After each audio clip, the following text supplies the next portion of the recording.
Здравствуйте! Вы смотрите передачу Андрея Столетова.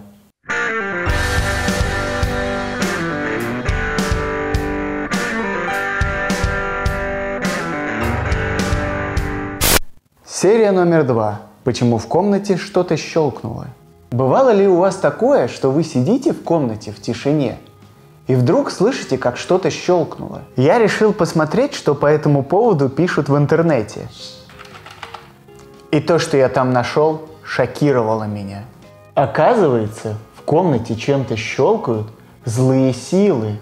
Привидения без какой-либо причины прилетают к вам домой и начинают чем-то щелкать. Удивительно, но многим людям избавиться от загадочных щелчков помогают потомственные ясновидящие. Не скрою, для меня остается загадкой, как экстрасенсы умудряются избавить жилье от таких физических явлений, как сила трения, температура или аэродинамика. Неясным остается и то, почему люди боятся привидений, если все, на что они способны, это щелкать в тишине. Ставь лойс, если хочешь отдельный видеоролик о привидениях. Однако привидения уступают в битве комнатных щелчков, отгадайте кому? Домовому. Что мы представляем, когда слышим о домовом? Маленького старичка с бородой в древнерусской рубахе и лаптях. Этакий крохотный защитник дома. При этом он невидимый, бегает по жилищу и чем-то щелкает. К слову, у меня есть знакомый, который в школьные годы решил попробовать себя в роли афериста. Он продал своего домового однокласснику. Вначале одноклассник радовался, а потом понял, что его обманули, и домовой вдруг куда-то пропал. Или возьмем, например, привидения. Они могут выглядеть как угодно, полная свобода фантазии. Но мы все равно представляем кого-то, похожего на человека, с руками, иногда с ногами, и непременно с человеческими движениями, разве что немного странными. Попробуйте вспомнить какую-нибудь мистическую сущность, которая не похожа на человека или животное. Держу пари, это будет не так-то просто. Обязательно напишите в комментариях, кого сможете вспомнить. Я считаю, что такое явление, как щелчки в комнате, заслуживает более оригинального объяснения, чем деятельность привидений, домовых и фиксиков. Поэтому сейчас я поделюсь своими версиями того, почему в комнате что-то щелкает. Для начала вспомним, почему в комнате щелкает на самом деле. Версия реальная. У каждого дома есть предметы, которые могут щелкать. Но чаще всего щелкает бытовая техника, потому что при работе она нагревается. Самый наглядный пример – это электрические чайники с биметаллическими пластинами.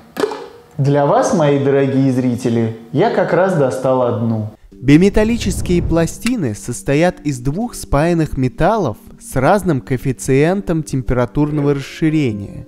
При нагревании до одинаковой температуры эти металлы расширяются по-разному, и будучи спаянными, они начинают изгибаться. Поэтому, когда ваш чайник закипает, они щелкают и выключают его. А теперь посмотрим, как это выглядит в реальной жизни. Затем пластина остывает и возвращается в обычное положение, издавая щелчок.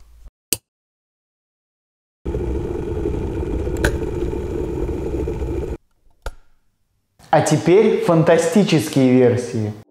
Версия астрофизическая. Человек воспринимает лишь малую часть окружающего мира. Мы видим далеко не все цвета и слышим не все звуки.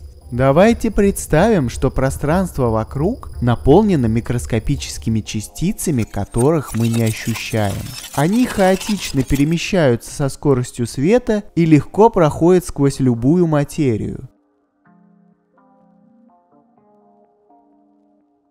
Например, частица может попасть в дом через крышу. Она пролетает через твердые и мягкие материи. Твердая бетонная крыша, мягкий воздух чердака, твердое перекрытие, мягкий воздух квартиры. Из-за сильного контраста плотностей частица может сбиться с курса и зацепить механизм какого-нибудь прибора, скажем, электрического чайника. Воздействие будет слишком слабым, чтобы включить чайник, но внутри него вполне может что-нибудь щелкнуть. Версия параллельных вселенных.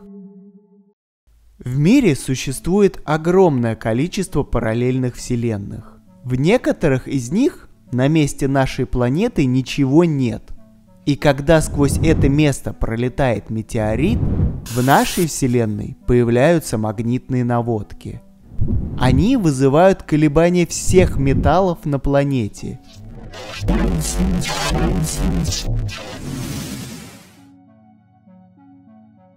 И металлические детали в приборах могут щелкнуть. Версия псевдонаучная. У каждого предмета есть сила тяготения, но мы ее не чувствуем, потому что сила тяготения нашей планеты очень высока, и на ее фоне крошечные силы тяготения предметов совсем теряются. Но они есть, поэтому детали в любом механизме влияют друг на друга, и это влияние при определенных условиях может привести к тому, что в механизме что-то щелкнет. Версия параноидная. В мире существуют тайные радиовышки, которые посылают сигналы, влияющие на нейроны головного мозга. Они затуманивают рассудок, чтобы люди жили в прогнившей экономической системе и не задавали лишних вопросов. Эти сигналы могут заставлять резонировать мелкие металлические детали в бытовой технике, а те, в свою очередь, будут щелкать. Версия симуляционная. Наверняка вы слышали предположение о том, что наш мир – это компьютерная симуляция. Мы живем в ней и не догадываемся об этом. Симуляция находится на суперкомпьютере, а наш мир по кусочкам записан на огромном количестве жестких дисков, и иногда они ломаются.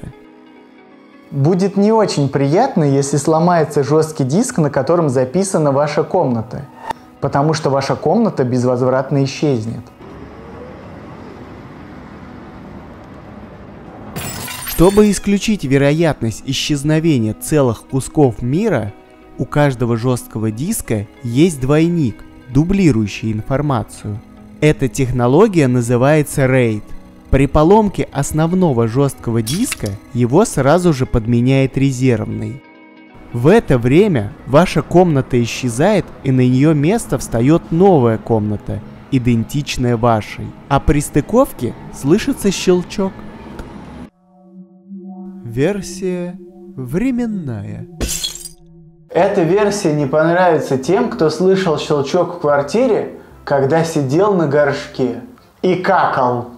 У рептилоидов, как и у людей, бывают дети. И несмотря на то, что они вылупились из яиц, ничто человеческое им не чуждо. Им тоже хочется тусоваться на хатах. Поэтому они останавливают время, телепортируются в случайную квартиру и там бухают. В начале вечеринки они фотографируют квартиру, чтобы запомнить, где и как стояли вещи. А в конце, сверяясь с фотографиями, возвращают все на свои места. Поскольку в этот момент время останавливается, все находится в застывшем состоянии и не может упасть. Поэтому отпрыски рептилоидов могут поставить тот или иной предмет на стол и не заметить, что он висит в миллиметре над столом. А после того, как они уйдут и включат время, этот предмет упадет с миллиметровой высоты, тем самым создав звук щелчка.